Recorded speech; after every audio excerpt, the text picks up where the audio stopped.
मेरा नाम है शिल्पा और मैं स्वागत करती हूँ आपके अपने चैनल लर्निंग एक्टिविटीज़ में। आज मैं आपके साथ बात करने वाली हूँ ऑनलाइन क्लास जब हमारे किड्स अटेंड करते हैं तो हमें किन बातों का ध्यान रखना चाहिए। देखिए, बच्चे ऑनलाइन क्लास अटेंड करते हैं, मेरा बेटा भी ऑनलाइन क्लास अटेंड करता है, बट समटाइम्स क्या होता है कि हम कुछ ऐसी ऑकवर्ड पोजीशन में, ऑकवर्ड सिचुएशन में आ जाते हैं जो कि हम लोगों को नहीं आना चाहिए, बिकॉज हम लोगों को बाकी 40 पेरेंट्स, बाकी 40 बच्चे भी देख रहे होते हैं। तो आज मैं आपके साथ इसी टॉपिक पे वीडियो शेयर करने वाली हूँ। अगर आपका बच्चा ऑनलाइन क्लास अटेंड करता है तो सबसे पहली चीज़, बच्चे को एक जगह पे बिठाइए और फिर उसके कैमरे को सेट कीजिए। अगर आपके पास सेट करने के लिए कोई इक्विपमेंट है तो वेल एंड गुड है, अगर नहीं है तो पिलो के सपोर्ट से ही कैमरे को सपोर्ट दीजिए और फिर बच्चे को ऑनलाइन क्लास अटेंड कराइए। नहीं तो समटाइम्स क्या होता है कि बच्चा जो है वो ऑनलाइन क्लास अटेंड कर रहा है मगर उसका जो है पोजीशन ठीक नहीं है। क्या होता है कि इस बात का ध्यान हमेशा रखें कि बच्चों का जो बैक है वो हमेशा प्लेन हो, फर्स्ट थिंग। सेकेंड थिंग, बच्चे को इस तरीके से मत बिठाइए कि आप लोग पीछे से आ रहे हैं, जा रहे हैं, बिकॉज ये बहुत जो है टीचर्स फेस करती हैं। बट वही है कि एक बार बोला, दो बार बोला, बट वो हम लोगों की अंडरस्टैंडिंग है कि हम लोगों को इस चीज़ का ज़रूर ध्यान देना चाहिए। कुछ पेरेंट्स होते हैं बच्चों को ऐसे मिड में बिठा देते हैं, देन उसके बाद पीछे से उनका आना जाना लगा हुआ है, कुछ इधर जा रहे हैं, उधर जा रहे हैं, कभी कुछ लेके जा रहे हैं। तो प्लीज़ ऐसी सिचुएशन मत आने दें, ये बहुत ही ज़्यादा ऑकवर्ड और बहुत बेकार सिचुएशन होती है। क्या होता है, बच्चे जो होते हैं ना कैमरा को लेके ना पूरे घर में घूम रहे होते हैं, पेरेंट्स को पता ही नहीं होता कि बच्चे जो हैं कैमरा लेके पूरे घर में घूम रहे हैं। और पेरेंट्स कुछ ऐसी सिचुएशन में होते हैं जो कि वो कैमरा में उस टाइम पर नहीं आ सकते, झगड़ रहे हैं, कोई बात कर रहे हैं या कुछ ऐसी उसमें है कि वो एकदम सडन कैमरा में नहीं आ सकते। तो इसीलिए इस बात का ध्यान हमेशा रखें कि बच्चों को एक ऐसी जगह पे बिठाएं जहां पर आप लोगों का इंटरफेरेंस ना हो और बच्चे को एक ही जगह पे बैठने को दें कि यहाँ से आपको कैमरा को मूव नहीं करना है। दूसरी बात जो हमें हमेशा ध्यान रखनी चाहिए वो है बच्चे की सिटिंग पोजीशन।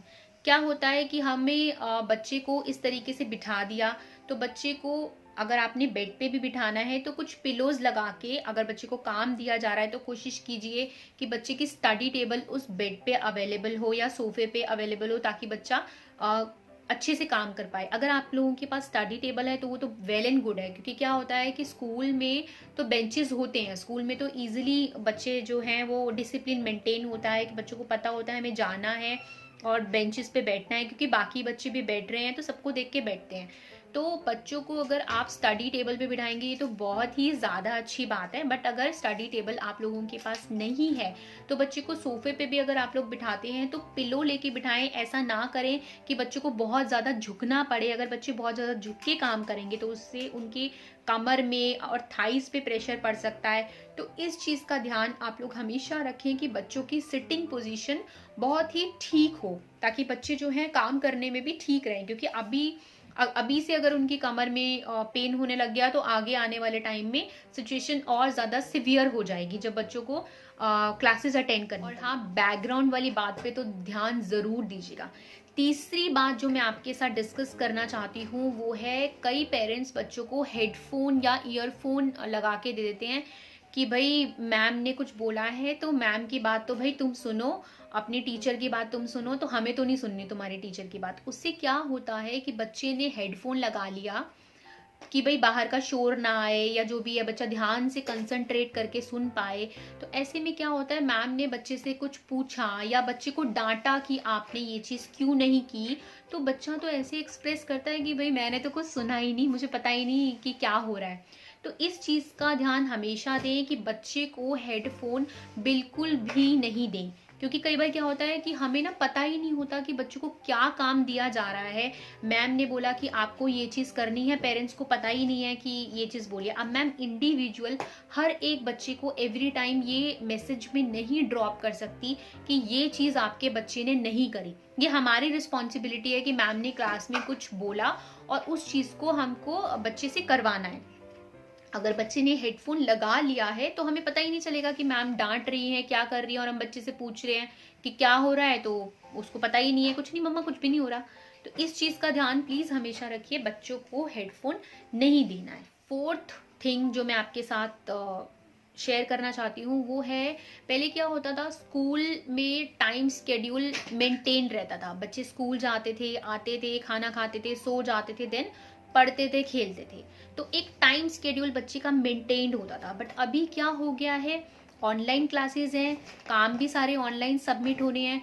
तो हमने इस चीज़ को, कई पेरेंट्स ने, मैं बोलूँ टेक इट ग्रांटेड ले लिया है कि कोई बात नहीं, अभी होमवर्क सबमिट नहीं हो रहा, कोई बात नहीं, बाद में हो जाएगा। तो बच्चों का ना एक टाइम स्केड्यूल ज़रूर आप मेंटेन करें कि इवनिंग के टाइम पे, पर्टिकुलर टाइम पे बच्चे को पढ़ना ही पढ़ना है, ताकि उस टाइम पे आप बच्चे से अपनी उनके स्कूल का होमवर्क करा सकें। क्या होगा कि कुछ क्लासेस जो हैं, कुछ बच्चे जो हैं भाई 3-3 बजे भी उनकी क्लासेस खत्म हो रही हैं, 2 बजे क्लास खत्म हो रही है। उसके बाद बच्चे कहते हैं अरे हम तो इतना पढ़ लिया, अब शाम को फिर पढ़ने बैठे, तो होमवर्क आज नहीं करेंगे, कल कर लेंगे। अब कुछ पेरेंट्स भी ढील दे देते हैं, कोई बात नहीं ना, होमवर्क है, कोई बात नहीं, कल नहीं तो आज नहीं तो कल दे देंगे। तो ऐसे में क्या होगा कि बच्चों का, हमने होमवर्क आज सबमिट नहीं कराया, कल कराया, बट ज़रूरी नहीं है कि कल उस चीज़ को मैम आपको चेक करके दे, तो हमें पता ही नहीं चलेगा कि बच्चा ठीक काम कर भी रहा है या नहीं कर रहा है। तो ये चीज़ बहुत ज़रूरी है कि कभी भी अगर आप अगर बच्चे को होमवर्क नहीं भी मिल रहा है, तो भी उसका एक टाइम स्केड्यूल मेंटेन करें कि इस टाइम पर आपको काम करना ही है।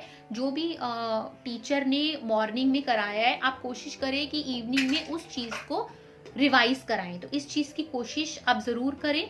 होमवर्क नहीं भी मिला है तो कोई बात नहीं, ये चीज़ करो, या अपनी तरफ से आप कुछ दे सकते हैं करने के लिए। तो क्या इससे क्या होगा कि आने वाले कुछ मंथ्स बाद न्यू सेशन स्टार्ट होंगे, बच्चे स्कूल जाएंगे, तो उनका इवनिंग का डिसिप्लिन मेंटेन होगा, स्केड्यूल मेंटेन होगा कि इस टाइम पे मुझे स्टडी करनी ही करनी है, चाहे वो उस टाइम पे मैं कुछ भी करूँ, रिटर्न करूँ, ओरल करूँ, एनीथिंग आई कैन डन।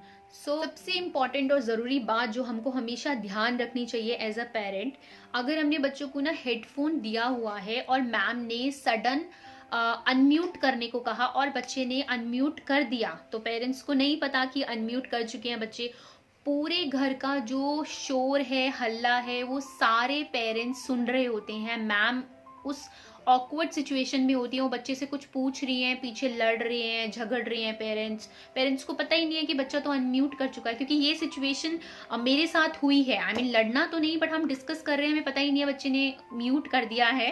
तो प्लीज़ ये सिचुएशन जो है ये ना आने दें, ये बहुत ही ज़्यादा बेकार बात होती है। तो कोशिश करें, अगर मैम अनम्यूट कर रही हैं तो बच्चे को उस टाइम के लिए एक शांति का माहौल दें, जिससे जो है बच्चा जो है कंसंट्रेट करके पढ़े। क्या होता है कि अगर हम लोग बात कर रहे हैं, सराउंडिंग हम लोगों की ऐसी है, बच्चों के पास से आ रहे हैं, जा रहे हैं, तो उससे क्या होता है, बच्चों का ना कंसंट्रेशन खराब होता है। बच्चे, मैम कुछ बता रही है, मैम कुछ बोल रही हैं, और बच्चे का कंसंट्रेशन ही नहीं है, पता ही नहीं है कि मैम क्या करा रही है, क्योंकि वो तो इधर देख रहा है, उधर देख रहा है, तो उसको पता ही नहीं है मैम क्या करा रही है। सडन मैम ने अनम्यूट कर दिया तो बच्चा ब्लैंक, उसे पता ही नहीं है कि हो क्या रहा था क्लास में, क्योंकि वो तो मम्मा और पापा की बात सुन रहा था। तो ये चीज़ ज़रूर आप ट्राई कीजिए कि जब भी ऑनलाइन क्लास हो रही हो बच्चों की, तो आप थोड़ा सा बच्चों को ऐसी जगह दें जहाँ पर बच्चे कंसंट्रेट करके पढ़ सकें। तो उस टाइम पे आपको सबसे ज़्यादा अपने आप को कंट्रोल करना है, क्योंकि क्लास के बाद जितना मर्जी चाहे हम लोग बात करते हैं, हम लोग बात कर सकते हैं। एक और इम्पॉर्टेंट चीज़ मैं आपके साथ डिस्कस करना चाहती हूँ, वो ये है कि हम पेरेंट्स, क्या होता है ना कि हमारे बच्चों को कुछ नहीं भी आता, तो हम पेरेंट्स चाहते हैं कि बस जैसे ही मैम ने कुछ पूछा तो उसका आंसर ना हम फटाफट से बच्चे को बता दें, सोचने का मौका ही नहीं देते। तो ये चीज़ बहुत ज़्यादा टीचर्स फेस करते हैं कि टीचर्स को पता कैसे चलेगा कि ये बच्चा जो है पर्टिकुलरली इस चीज़ में वीक है। कुछ पेरेंट्स ऐसे होते हैं कि मैम ने कुछ टास्क दिया करने के लिए और बच्चे को बोला कि ये चीज़ आपको स्किल्स हैं या पर्टिकुलर सेंटेंसेस हैं, आपको याद करने हैं, और बच्चा उस टाइम पर नहीं बोल पा रहा, तो पेरेंट्स पीछे से हिंट नहीं देते, पूरी पूरी लाइन बच्चे को बता देते हैं। सो इस चीज़ से क्या होगा कि बच्चा अपग्रेड नहीं हो रहा, बच्चा डीग्रेड हो रहा है। हो सकता है कि टीचर्स जो हैं वो बच्चे को जो भी ग्रेड्स देने हैं वो दे दें आज के टाइम पे, बट आने वाले सेशन में, न्यू सेशन में जब बच्चा स्कूल जाएगा, उस टाइम पे वो अपने दिमाग को, माइंड को यूज़ ही नहीं करेगा, क्योंकि वो तो अपनी मम्मी के माइंड से चल रहा था या वो तो अपने पापा के माइंड से चल रहा था। तो ये चीज़ बहुत ज़रूरी है कि आप बताइए, ऐसा नहीं है कि अनम्यूट करने से पहले बच्चे को हिंट दीजिए। अगर आपको लगता है कि भाई बच्चा कंफ्यूज हो जाएगा, हिंट दीजिए, मगर कोशिश कीजिए कि बच्चा जब भी स्टडी कर रहा है वो इंडिपेंडेंटली ही स्टडी करे, उसको आदत हो इंडिपेंडेंटली क्लास अटेंड करने की।